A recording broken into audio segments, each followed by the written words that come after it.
ನಾನು ಹೆಲ್ಮೆಟ್ಟಿಗೆ ಈ ಥರ ಕೊಂಬಿಟ್ಕೊಂಡ್ರೆ ಯೂನಿಕ್ ಆಗಿ ಕಾಣಿಸ್ತೀನಾ ಇಲ್ಲ ಅಂತಂದ್ರೆ ಯೂನಿಕ್ ಜೋಕರ್ ಥರ ಕಾಣಿಸ್ತೀನಾ? ಆ್ಯಕ್ಚುಲಿ ಒಬ್ಳೆ ರೈಡ್ ಮಾಡೋದ್ರಿಂದ ಏನೂ ಪ್ರಾಬ್ಲಮ್ ಇಲ್ಲ. ನಾನು ಹಿಂದೆ ಕೂತ್ಕೊಳ್ಳೋರಿಗೆ ಪ್ರಾಬ್ಲಮ್ ಏನೂ ಆಗಬಾರ್ದು ಅಂತ ಬ್ಯಾಕ್ ಹೋಲ್ಡರ್ ಹಾಕ್ಸಿದ್ದೀನಿ ಸೇಫ್ಟಿಗೆ. ಲಾಸ್ಟ್ ಟೈಮ್ ತೊಗೊಂಡಿದ್ದು ಮೊಬೈಲ್ ಹೋಲ್ಡರು ಒಂದು ದಿನನೂ ಬಳಕೆ ಬರಲಿಲ್ಲ. ಅದಕ್ಕೇನೆ 1 ವರ್ಷ ವ್ಯಾರಂಟಿ ಇರೋ ಮೊಬೈಲ್ ಹೋಲ್ಡರ್ ತೊಗೊಂಡಿದ್ದೀನಿ. ತುಂಬ ಚೆನ್ನಾಗಿದೆ. ನಿಮಗೂ ಬೇಕು ಅಂದರೆ DM ಒಂದ್ಸಲಿ ಚೆಕ್ ಮಾಡಿ. ಲೈಫಲ್ಲಿ ಎಂಥದಾದ್ರೂ ಚೇಂಜಸ್ ಇರಲೇಬೇಕಲ್ವಾ? ಅದಕ್ಕೇನೆ ಚಕ್ಲಿ ಜೊತೆಲಿ ನೂಡಲ್ಸ್ ತಿಂದೆ. ಗೊತ್ತಿಲ್ಲ ಅಂದರೆ ತಿಳ್ಕೊಳ್ಳೋದ್ರಲ್ಲಿ ತಪ್ಪೆಂಥದ್ದು ಇಲ್ಲಪ್ಪ. ಇದೆರಡು ಪ್ರಾಣಿ ಯಾರಂತ ನಂಗೆ ನಿಜವಾಗ್ಲೂ ಗೊತ್ತಿಲ್ಲ. ಬಟ್ ನನ್ನನ್ನು ನೋಡಿ ಹಾಯ್ ಮಾಡಿದುಂಟು. ಇವ್ರು ಯಾರು ಅಂತ ನಂಗೆ ತುಂಬ ಚೆನ್ನಾಗಿ ಗೊತ್ತು. ನಿಮಗೆ ಗೊತ್ತಿದೆಯಾ ಇಲ್ವಾ ಅಂತ ಸ್ವಲ್ಪ ಕಮೆಂಟ್ ಬಾಕ್ಸಲ್ಲಿ ತಿಳಿಸಿ.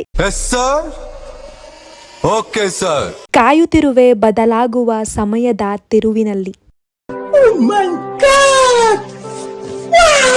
ಒಂದು ಒಳ್ಳೆ ಸಮಯ ಎಲ್ಲರಿಗೂ ಸಿಗ್ಲಿ ಅಂತ ಹೇಳ್ತಾ ಮತ್ತೆ ಸಿಗ್ತೀನಿ. ಖಂಡಿತ ಮತ್ತೆ ಸಿಗ್ತೀನಿ ಆಯ್ತಾ?